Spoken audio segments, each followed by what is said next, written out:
இப்போ வந்து நம்ம கிட்னி அப்படின்னு எடுத்துட்டோம்னா, நம்ம வந்து கிட்னி எடுத்துட்டு, கிட்னில ஒரு பிரச்சனை அப்படின்னு, கிட்னிக்கான மருந்து மட்டுமே வந்து குடுத்துட்டு இருக்கோம்.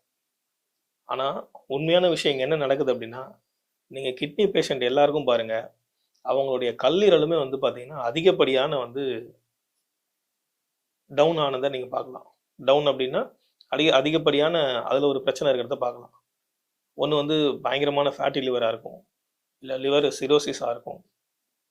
ஏன் இப்படி நடக்குது அப்படின்னா, ஃபர்ஸ்ட்டு யாரு பிரச்சனைக்கு ஆவா அப்படின்னா, அவங்களோட லிவர் தான் முதல்ல பிரச்சனைக்கு உள்ளாயிருப்பாங்க.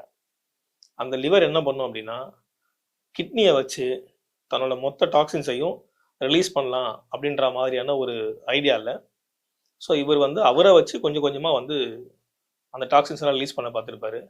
பட் என்ன அப்படின்னா, ஓவர்லோட் ஆயிடும். ஓவர்லோட் டூ கிட்னி அந்த மாதிரி ஓவர்லோட் வந்து கிட்னி குடுக்கும்பொழுது, கிட்னியும் கொஞ்ச நாள்ல வந்து கொஞ்சம் கொஞ்சமா வந்து தடுமாற ஆரம்பிப்பாங்க.